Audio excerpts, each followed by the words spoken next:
The Cleveland Cavaliers are acquiring Lonzo Ball in a trade with the Chicago Bulls. That's according to ESPN. The Cavs will be reportedly sending Isaac Okoro back to Chicago. Ball returned from a 2-year absence in the 2024-25 season, appearing in 35 games while averaging better than 7 points and 3 assists for the Bulls. Here's a look at the full trade details. A 1-for-1, as you see there. The Cavs receive Lonzo Ball as the Bulls receive Isaac Okoro. For much more on this, let's go ahead and welcome in Jasmine Windhorst for more. Jasmine, breaking news here on CBS Sports HQ. What are the Cavs getting in Lonzo Ball at this stage in his career?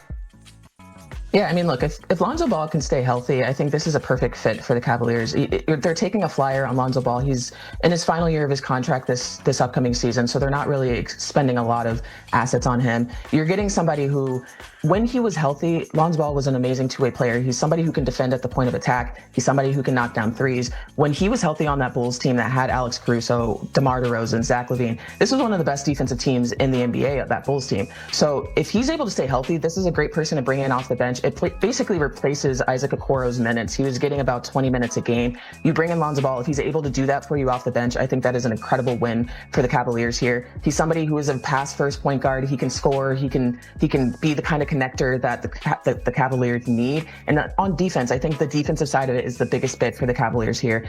Lonzo is just a great defender. And I think it's kind of surprising that this is all the Bulls got for Lonzo Ball. I get that he struggled with injuries, so his value has kind of gone down. But it's another example of the Bulls kind of holding on to their assets a bit too long, because they could have traded him at the trade deadline in February and probably could have gotten a first-round pick out of it. So now they've only got Isaac Okoro. He's got 2 more years on his contract. He's a great defender, but he's fallen out of favor in that rotation in Cleveland, so I'm not sure where he fits on this Bulls team going forward. Okay, so you kind of set the stage for us right there. Now that we know what they're getting and the value that Ball brings to the Cleveland Cavaliers, how are you interpreting this trade for the Cavs? Why are they doing this? I think that the Cavs are looking at next season, and, they really were probably very disappointed in the way that they performed in the playoffs. They got eaten alive by the Pacers' fast-paced offense, and bringing in somebody like Ball is somebody who can kind of keep up to speed with a team like the Pacers next season. So I think that they just wanted to add more defense to their team. And also, again, like I said, they're taking a flyer on Lonzo Ball. If he doesn't work out, he's going to be an unrestricted free agent this or next summer. So there's really no harm in this. But if he ends up being healthy and he's able to show those signs that he was before he had all of these injury issues, then they are able to be the first team to get like this little sample size of him and then sign him to a longer term deal next season, which is again a great get for the Cavaliers. And this is a team that they don't need him to do a ton next season. They're already a team that was a championship contender this year. They fell short in the playoffs, but Lonzo Ball can come in, get you 15, 20 minutes, be that defensive anchor off of the bench, be a guy who can run the offense in that second unit, and really just is a perfect fit for that second unit for the Cavaliers. So I think it's a great move by Cleveland. They didn't give up any draft assets for him. So I think it's a great move by Cleveland. For Chicago, I don't understand it at all. And we'll get to that in a minute. But sticking here with the Cavs, now with this addition and knowing kind of the direction maybe that they're headed for next year, are the Cavs the biggest threat to the Thunder in repeating for next year?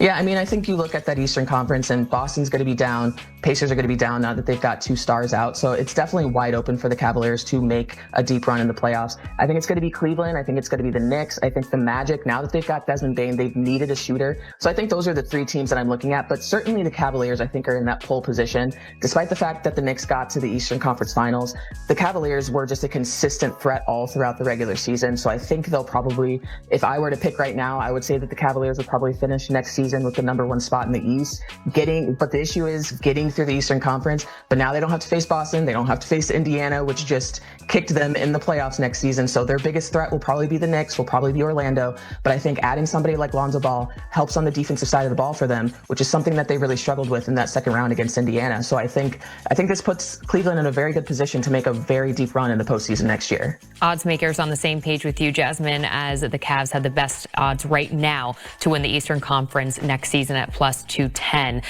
Lastly here, what does this all mean for the Bulls? You mentioned that they probably could have got more in this trade, a little disappointed and surprised at what they actually received for Lonzo Ball. Probably could have gotten more. A team that has really refused to go down the rebuild path. But could this be the first sign that maybe they're open? Yeah, I mean, I think perhaps, but when you don't get draft capital back, I don't really know what that means. Isaac Okoro has 2 years left. He's making $11 million on those next 2 years of his deal.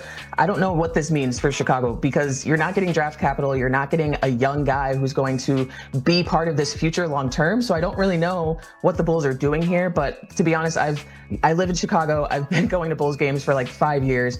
I've not really known what the Bulls have been doing for the last 5 years of this team, just because they hold on to these assets for too long. They depreciate and then they trade them and then don't get the top value for them. That's what they did with Zach LaVine. That's what they did with DeMar DeRozan. They traded Alex Caruso and got Josh Giddey and didn't get a single draft asset for him.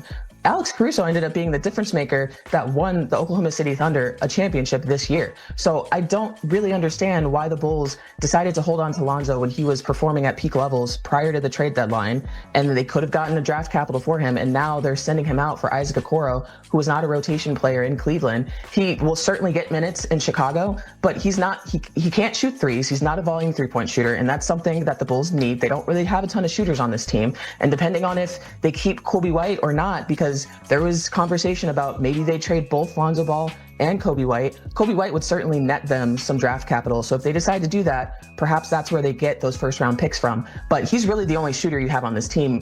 Nikola Vucevic is probably somebody who also gets traded. So I don't really know what the game plan here is for the Bulls. They've been pretty content in being a mediocre team, not going through a rebuild. They've been pretty consistent in saying, we don't want to tank because tanking does not guarantee you a top draft spot.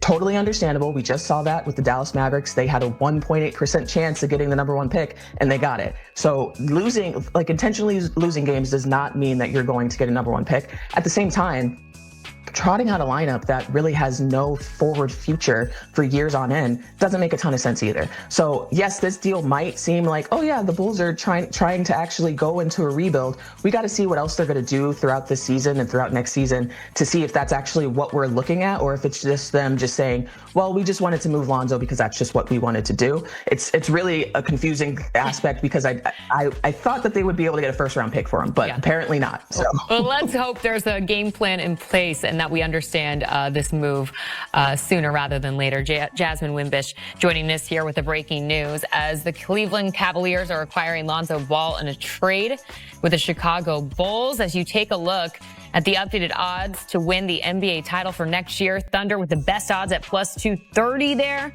to repeat, followed by the Cleveland Cavaliers.